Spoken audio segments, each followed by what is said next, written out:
Imagine standing by the crystal-clear waters of the Madison River in Yellowstone National Park, your line slicing through the air, waiting for that telltale tug from a wild trout. For months, this summer, that scene was off-limits after 2 p.m. on some of the park's most iconic streams. But as of early September 2025, anglers can breathe a sigh of relief. Fishing restrictions have been lifted, thanks to cooling waters. Welcome to this science-focused update on how seasonal changes in Yellowstone's rivers are turning the tide for both fish and fishermen. Yellowstone National Park isn't just a wonderland of geysers and bison, it's a living laboratory of ecology and hydrology. Spanning over 2.2 million acres across Wyoming, Montana, and Idaho, the park's rivers and streams are fed by snowmelt, rainfall, and geothermal activity.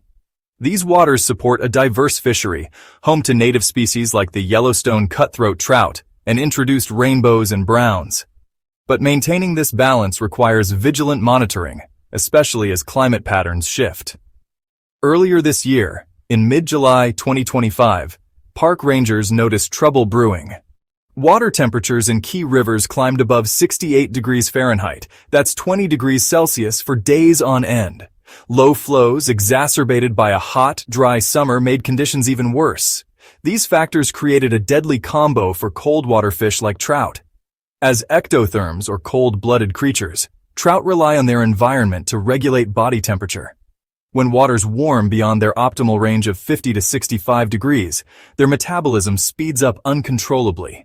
They burn energy faster than they can replenish it, leading to exhaustion, reduced oxygen intake, and heightened disease risk.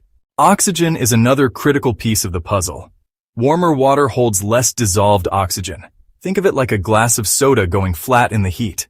Trout gills, designed for efficient extraction in chilly streams, struggle in hypoxic conditions.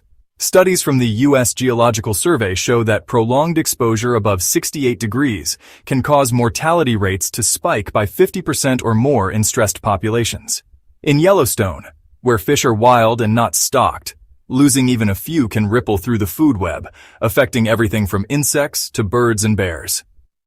To protect these populations, the National Park Service implemented Hoot Owl Restrictions, a nod to the owl's nocturnal habits, signaling fishing only during cooler morning hours.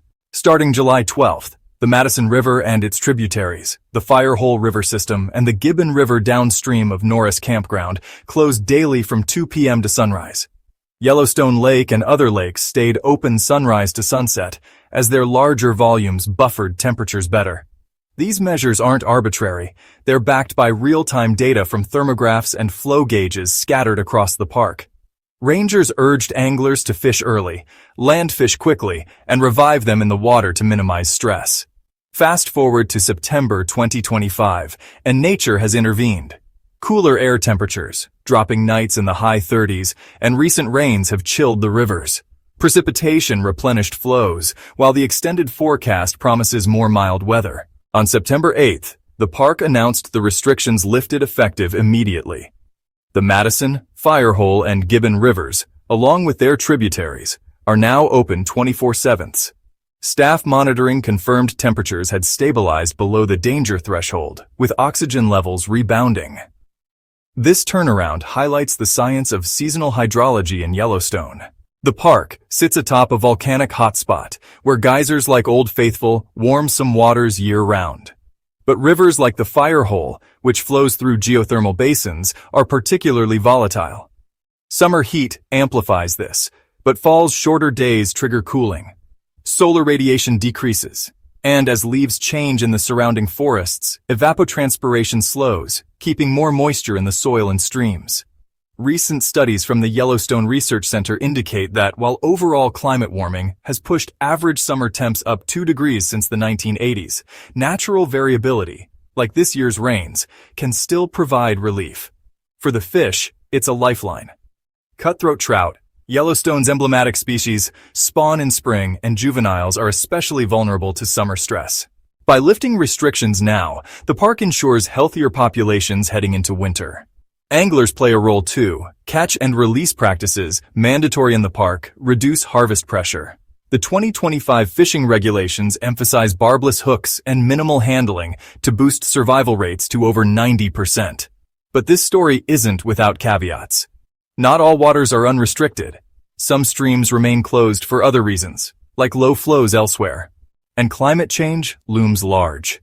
The Intergovernmental Panel on Climate Change reports that western U.S. rivers could see 20 to 30% more warm days by 2050, potentially shortening fishing seasons. Yellowstone's adaptive management, monitoring, and quick adjustments serves as a model for other parks. If you're planning a trip, now's the time. Fall in. Yellowstone brings crisp air, fewer crowds, and active fish chasing hoppers and streamers. Respect the rules, get your permit, check current conditions on the NPS website, and leave no trace. This lift isn't just good news for sport, it's a testament to science-driven conservation keeping our wild places thriving. As we wrap up, remember, Yellowstone's waters are more than a fishery. They're a dynamic system where temperature, flow, and biology intertwine. Cooling trends this September have restored access, but ongoing vigilance ensures future generations can cast a line too. Thanks for joining me. Hit like if you're heading to the park, subscribe for more eco-science updates, and I'll see you on the water. End screen with subscribe button and related video suggestions.